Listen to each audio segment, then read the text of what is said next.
Hey kids, and welcome to the show. Today I'm going to be talking to you guys about fear. Fear is something that every person encounters, and right now there's a lot of people talking about fear, and we're talking fear in the economy.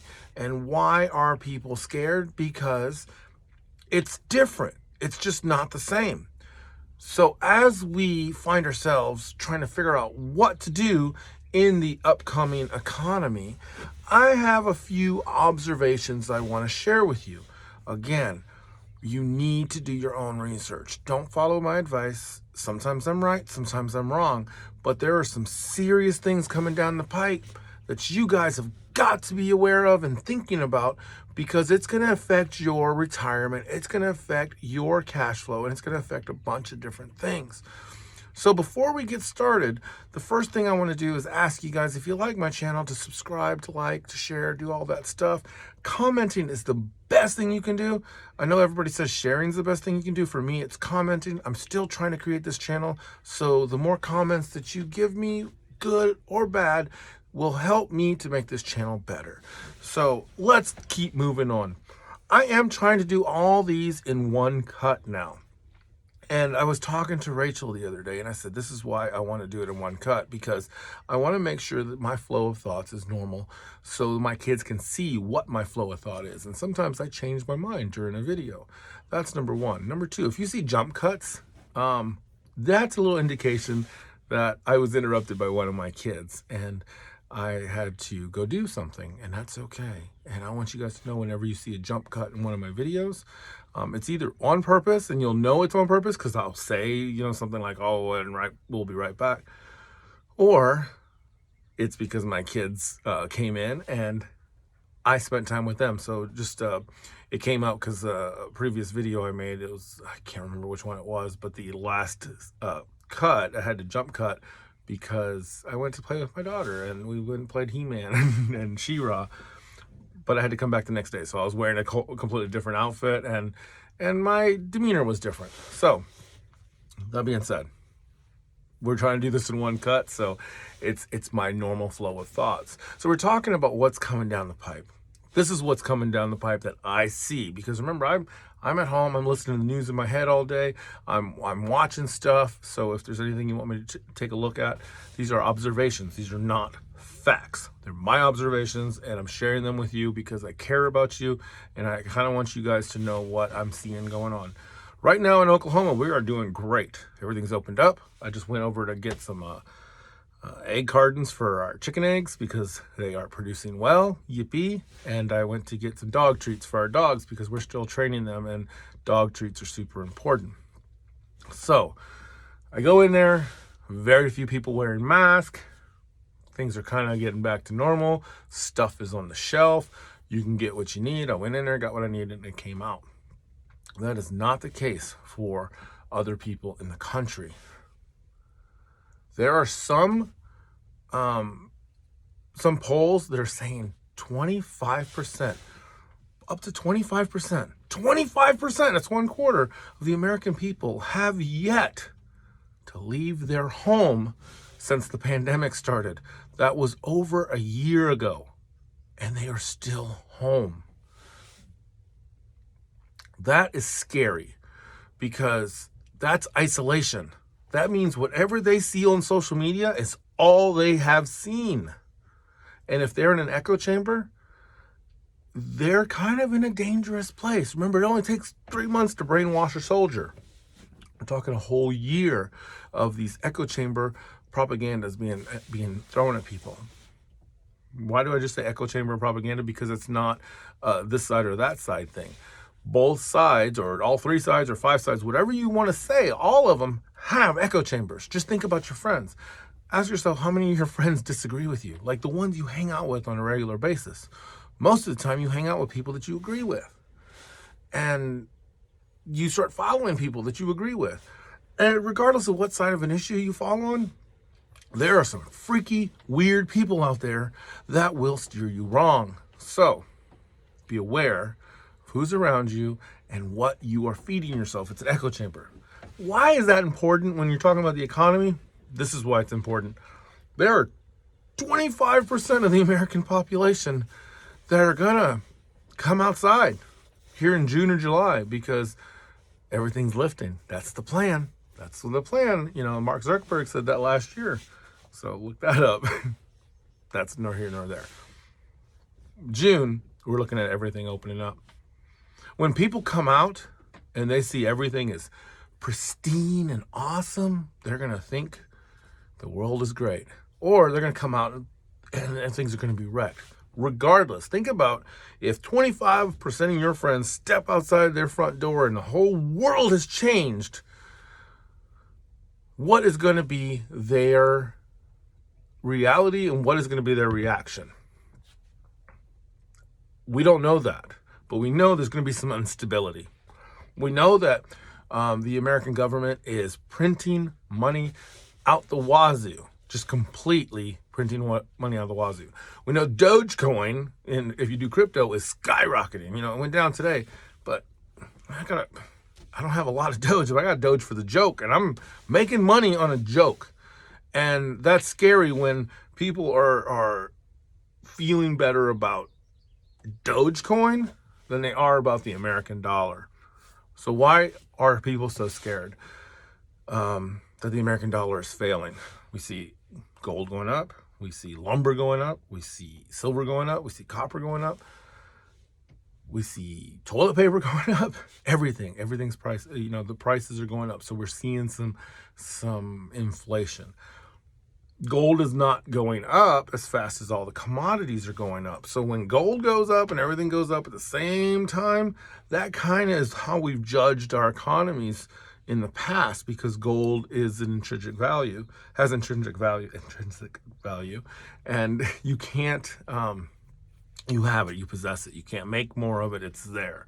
Our dollar used to be tied to the gold standard. It's not the gold standard anymore. It's more of a faith and confidence in the dollar from the American people. Well, right now, 75 million people did not vote for the administration.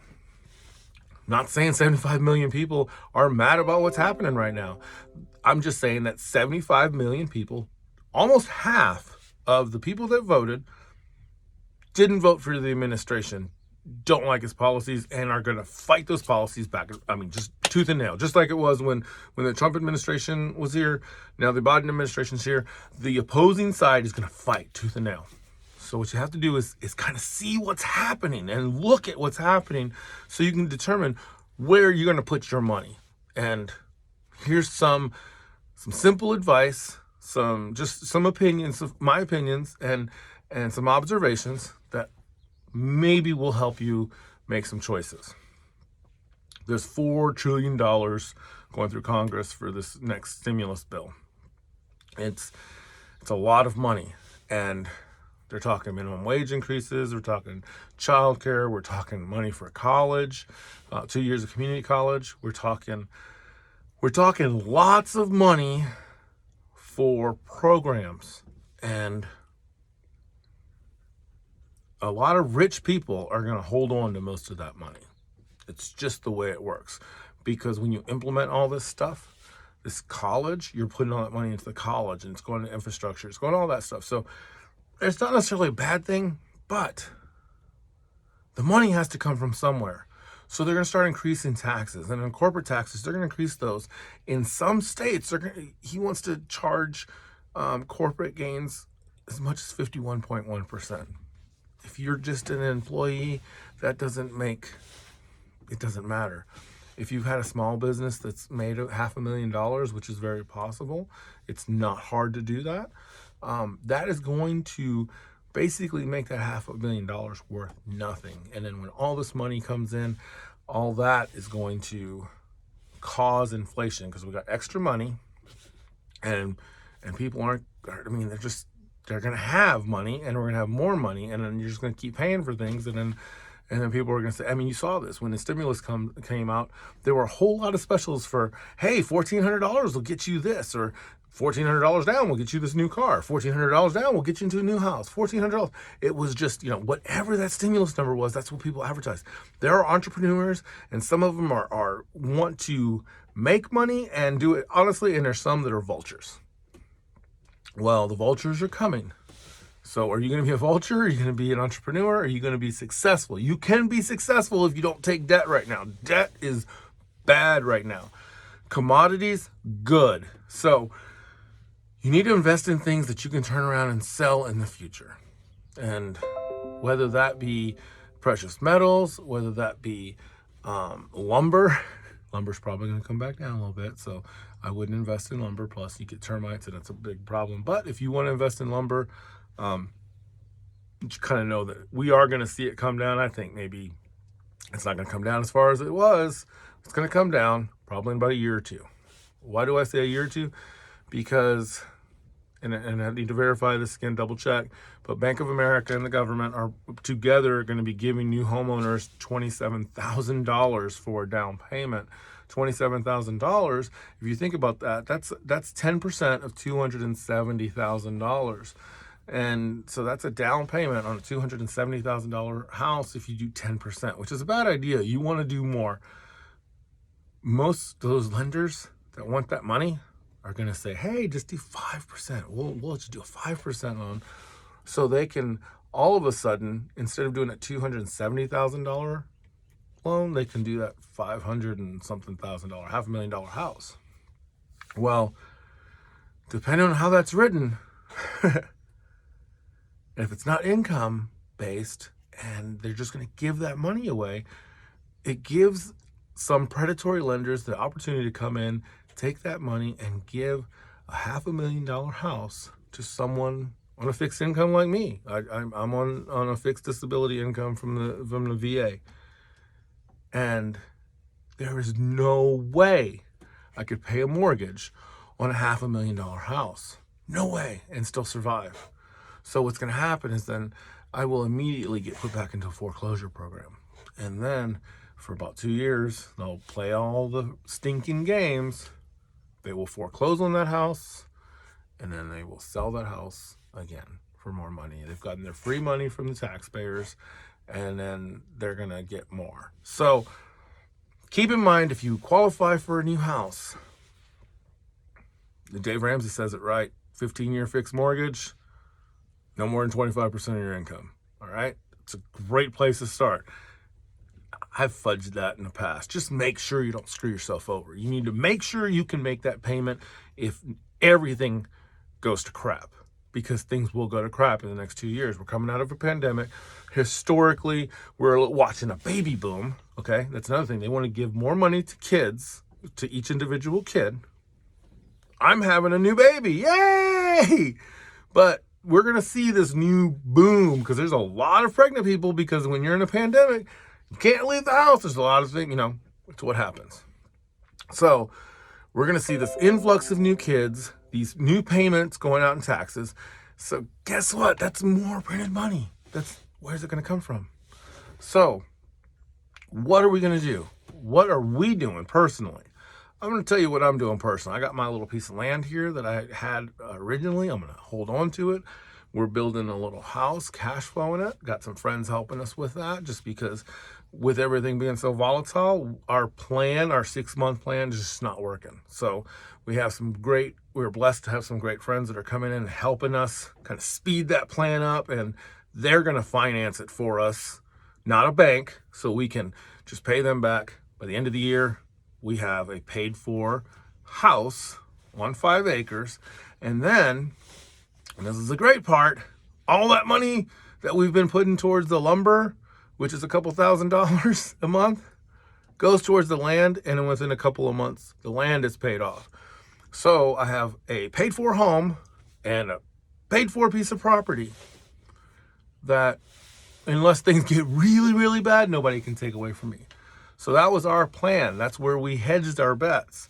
So secondly, we have our cash. We don't do paper money, and we do coins if we can. So the money we save are in coins. And if we collect silver in coin form. So we're coin collectors, but we only collect coins that are made out of silver. And we're collecting copper. Not doing so much gold. It's just too expensive for someone at my budget, but I can afford an ounce of silver here and there. Why is silver important? Well, I don't think it's a barter item. I don't think somebody's going to want an ounce of silver for a gallon of water if the shit hits the fan. But silver is a commodity that's going to go up in value because all those solar panels, all those electronics, all those chips, everything that's going to start being built are going to need silver. So the melt weight of silver and the value will continue to rise no matter what. It's just going to happen because of the way things are. So silver, copper, all those inexpensive precious metals, silver and copper, they're going to go up in value because they're going to need them for this new industry that we're going to hopefully bring back to the U.S. The thing I'm concerned with is when you bring the corporate rates up just so high, like they're proposing, those companies that were going to come over to the United States and start building the microchips here might go back overseas. So we put a little bit of money into cryptocurrency, probably just like 5% is what we do. It fluctuates from month to month, but I do like 5%. Every time I want to do a bad habit, like, hey, I want that candy bar, I just put $2.50 in the crypto. That's it. Replace your bad habit and then just throw it in there and just let it sit. Buy something stable like Bitcoin. The reason I say Bitcoin is stable is because it's the oldest. It's there.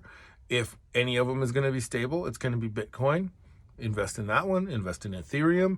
Invest in those big coins that are actually doing stuff. They actually produce things. These are software companies. It's kind of like investing in the stock market, okay? Now when you get all these little altcoins, they're like, well, I can buy 35,000 of those for $2. Get some of those, but don't spend $35,000. Spend $2 and just let them sit. It's the joke.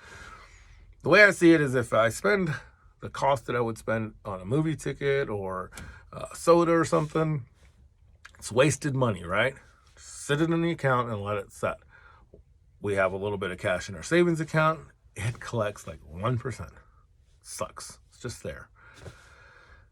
In our crypto, we just see it go whew, whew, whew, whew, and it just goes up and down, up and down, up and down. So what we do is when it goes up, we cash out and we buy stuff with it. This time, we just bought doors and windows for our new house, and we use cryptocurrency to do that. And we still have money in the cryptocurrency, and as it sits, I look today, after spending all that money on the doors and the windows, I'm almost back up to where I was before. Now listen, be aware, if you're invested in crypto, and you're using it to buy stuff, you need to keep in mind you're going to be paying taxes on that. They're going to come after you because that is a gain. The good thing about cryptocurrency as opposed to stock market and stuff like that, there is this really cool record. You open it up, you can see exactly what you spent, what you took out. So when you have to pay taxes on your gains, it's going to be really easy to do that. So it's a neat investment. It's a little more fun than the stock market for me. But I used to like to go to the casino every now and then. I don't go to the casino anymore because it's like, hey, I'm going to spend $20 at the casino. Let me go put $20 on this coin I have no idea about. And most of the time, I come out ahead. I say, it's kind of like being in the house at a casino. If you stay in long enough and you don't really worry about losing your life savings, just stick it out. You'll make some money in the end. If you're not worried about losing that money, then it's not a big deal. Don't put money in there you can't afford to lose. It's not investment like gold or silver. You can't hold it. It's just another way to make a little bit of money.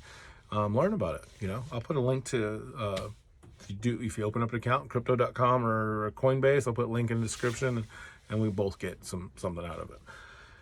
Anyway, I'm gonna keep going back. So as we are hedging our bets and doing our, investing in certain things, we are looking at what's happening. All this power that tech companies have can be scary, but you can use the power. When I first got into the YouTube channel, I love politics. I enjoy following it. That's kind of what I was going to do. But what I realized was there is a lot of hate out there, and we can talk about the policies without talking about the people. So I don't care who's in office. We need to talk about what's happening. So what is happening is we're, as a country, as a nation, are about to spend a crap ton of money We're going to print a crap ton of money. And they're saying 10% of all that stimulus money, people spent it on crypto. So it comes right out of our economy. And, people don't have faith in the dollar.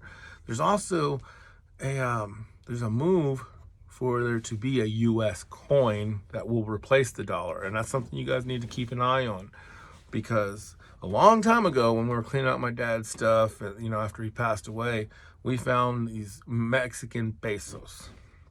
And we did the math, and it was back then when we actually had to look up stuff, and it was a little tougher.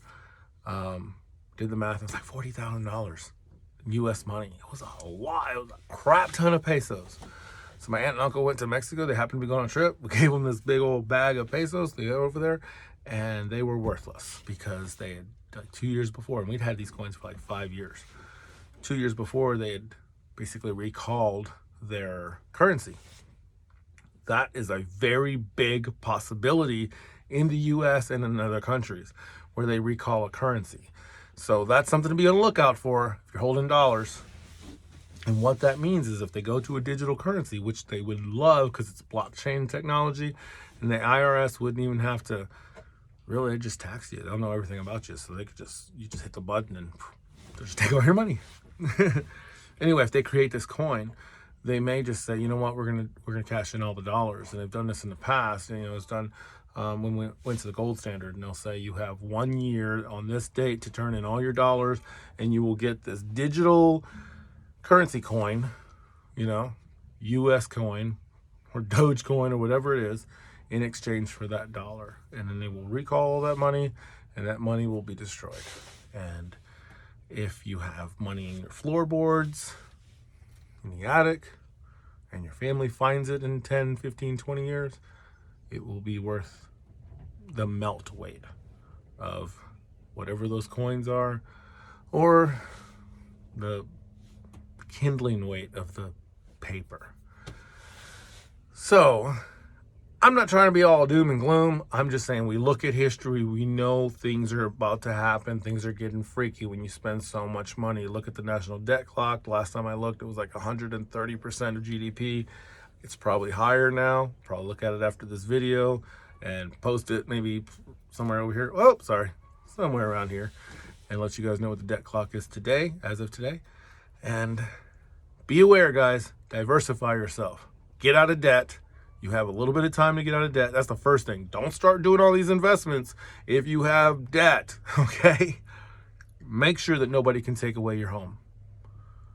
Make sure no one can take away your home, and make sure your family is taken care of.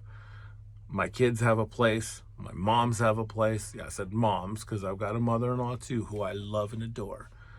My cousins, my aunts, my uncles, everybody has a place. When you have 5 acres, no matter what happens, we have a place for them. So I want you guys there too. Misery loves company. Joy loves attention. So we crave it. So let's be joyful. Let's spread the joy. Work hard, be kind, and have fun.